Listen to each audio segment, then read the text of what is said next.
একটি হৃদয় বিদারক ট্র্যাজেডি ঘটে গেল গুজরাটের আহমেদাবাদে। বিমান দুর্ঘটনায় মোট 242 জন যাত্রী এবং 12 জন ক্রুর মধ্যে একজন ছাড়া কেউই বেঁচে নেই বলে নিশ্চিত করেছে সূত্র। অলৌকিকভাবে প্রাণে বেঁচেছেন ব্রিটেনের বাসিন্দা 40 বছর বয়সী বিশ্বাস কুমার রমেশ।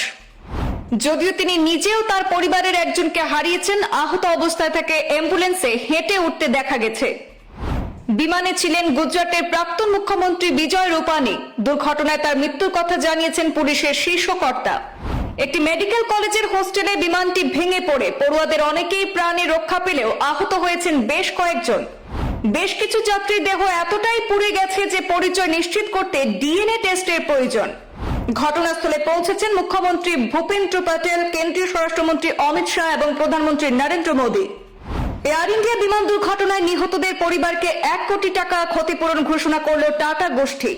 প্রায় 2 দশকের মধ্যে সবচেয়ে শোকাবহ বিমান দুর্ঘটনার কিছু গুরুত্বপূর্ণ হাইলাইটস এবার দেখে নেব। AI-171 বোয়িং 7878 ড্রিমলাইনার বিমানটি লন্ডনের উদ্দেশ্যে উড্ডয়নের কিছুক্ষণের মধ্যেই দুর্ঘটনার কবলে পড়ে। দুর্ঘটনাগ্রস্ত বিমানটিতে ছিলেন মোট 242 জন, তার মধ্যে 230 জন যাত্রী এবং 12 জন ক্রু। যাত্রীদের মধ্যে ভারতীয় ছিলেন 169 জন, মার্কিন যুক্তরাষ্ট্রের ছিলেন 53 জন, পর্তুগালের 7 জন এবং কানাডার যাত্রী ছিলেন 1 জন। যাত্রীদের পরিচয় এবং সংখ্যা নিশ্চিত করেছেন বেসামরিক বিমান পরিবহন অধিদপ্তরের প্রধান ফয়েজ কিদওয়াই। বিমানটির অভিজ্ঞ পাইলট সুমিত সাভারওয়াল ছিলেন পাইলট প্রশিক্ষক অর্থাৎ এলটিসি এবং তার 8200 ঘন্টার বেশি ওড়ানের অভিজ্ঞতা ছিল।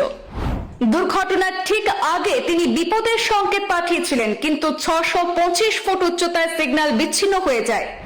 বিমানটি একটি মেডিকেল হোস্টেলের ভবনে আছড়ে পড়ে বলে জানা যায়।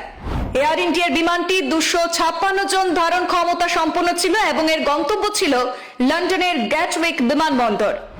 ঘটনার পর প্রধানমন্ত্রী নরেন্দ্র মোদী, স্বরাষ্ট্রমন্ত্রী অমিত শাহ এবং বিরোধী দলনেতা রাহুল গান্ধী সহ বহু বিশিষ্টজন শোক প্রকাশ করেছেন। আহমেদাবাদে বিমান দুর্ঘটনায় নিহতদের পরিবারকে 1 কোটি টাকা ক্ষতিপূরণ ঘোষণা করেছেন টাটা গোষ্ঠীর চেয়ারম্যান এন চন্দ্রশেখরন। দুর্ঘটনায় যারা জখম হয়েছেন তাদের চিকিৎসার খরচও বহন করবে টাটা গোষ্ঠী। প্রাপ্ত তথ্য অনুযায়ী একমাত্র জীবিত উদ্ধার হওয়া যাত্রী বিশ্বাস কুমার রমেশ, যিনি ব্রিটেনের নাগরিক। জানা গিয়েছে তিনি বিমানের 11A আসনে বসেছিলেন। দুর্ঘটনার পর উদ্ধার কার্য শুরু হলে হেঁটেই অ্যাম্বুলেন্সে উঠতে দেখা যায় তাকে। আহমেদাবাদের কমিশনার GS মালিক জানিয়েছেন, এখনো পর্যন্ত ঠিকঠাক হতাহতের সংখ্যা জানা যাচ্ছে না। হতাহতের সংখ্যা আরো বাড়তে পারে, কারণ একটি বিল্ডিং এর উপরে আছড়ে পড়েছিল সেই বিমানটি। এই বিমান দুর্ঘটনায় একমাত্র বেঁচে ফেরা রমেশ ব্রিটেনেরই বাসিন্দা। কয়েকদিনের জন্য ভারতের পরিবারের কাছে ফিরেছিলেন। 45 বছর বয়সী দাদা অজয় কুমার রমেশের সঙ্গে ব্রিটেন ফিরে যাচ্ছিলেন। 20 বছর ধরে লন্ডনে রয়েছেন রমেশ। তার স্ত্রী এবং সন্তানও সেখানকারই বাসিন্দা। তার কাছ থেকে বোর্ডিং পাসটিও উদ্ধার হয়েছে। রমেশ ভাষ্যমতে, বিমান বিধ্বস্তের পর উঠে দেখেছেন যে চারদিকে দেহ ছড়িয়ে পড়েছে। ভয় পেয়ে গিয়েছিলেন তিনি। উঠে দাঁড়াতেই দৌড় দেন। চারিদিকে বিমানের টুকরো তখন ছড়িয়েছিল। কেউ একজন তাকে টেনে ধরে অ্যাম্বুলেন্সের দিকে নিয়ে যায়। তারাই হাসপাতালে পৌঁছে দিয়েছে রমেশকে। এছাড়াও আহমেদাবাদে বিমান দুর্ঘটনায় মৃত্যু হয়েছে গুজরাটের প্রাক্তন মুখ্যমন্ত্রী বিজয় রূপানী।